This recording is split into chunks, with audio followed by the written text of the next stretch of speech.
গুমের মামলায় সাবেক সেনা কর্মকর্তা জিয়াউল আহসানকে ট্রাইব্যুনালে নেওয়া হয়েছে। আন্তর্জাতিক অপরাধ ট্রাইব্যুনাল 1-এ এই মামলার শুনানি হবে। মামলার তদন্তের অগ্রগতি ট্রাইব্যুনালকে জানাতে পারে প্রসিকিউশন। এছাড়া জুলাই অভ্যুত্থানে 5 অগস্ট চানখারপুলে শহীদ আনাস সহ 6 জনকে হত্যা মামলায় বরখাস্ত ডিএমপি কমিশনার হাবিবুর রহমান সহ 8 পুলিশের বিরুদ্ধে 20তম সাক্ষী ট্রাইব্যুনালে জবানবন্দি দেবেন আজ।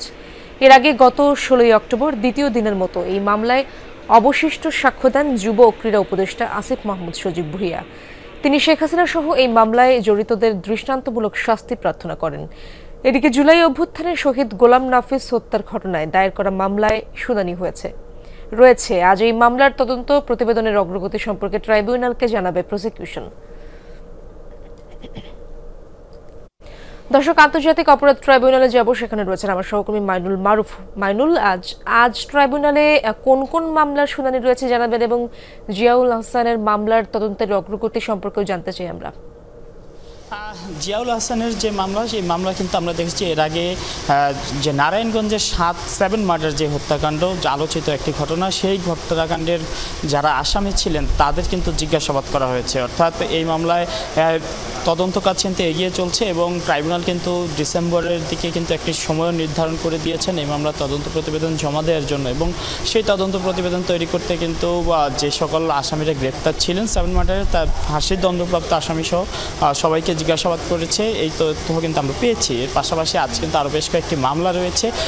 তার মধ্যে আলোচিত অন্যতম মামলা হচ্ছে চানখারপুলে 6 জনকে হত্যা, এবং সেই মামলায় আজ কিন্তু 20তম সাক্ষী এবং 12তম দিনের সাক্ষ্য গ্রহণ হবে। অর্থাৎ এই মামলাও প্রায় মাঝামাঝি পর্যায়ে আছে। ইতিমধ্যে যুব ক্রীড়া উপদেষ্টা কিন্তু সাক্ষ্য দিয়েছেন। তিনি তার সাক্ষ্যে শেখ হাসিনা সহ এই মামলায় জড়িত এবং সারা বাংলাদেশ হত্যাকাণ্ডে যারা জড়িত, তার গণহত্যায় যারা জড়িত জুলাই আগস্টে, তাদের সকলের বিচার প্রার্থনা করেছেন।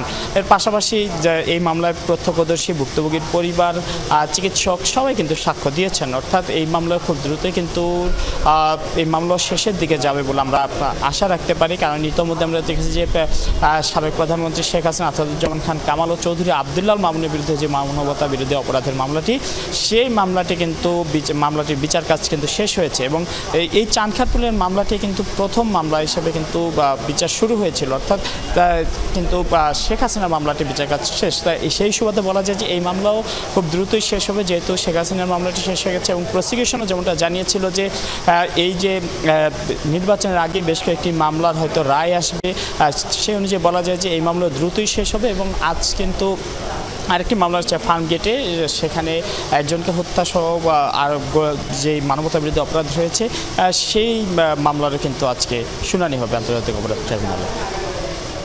মাইনুল, ধন্যবাদ আপনাকে।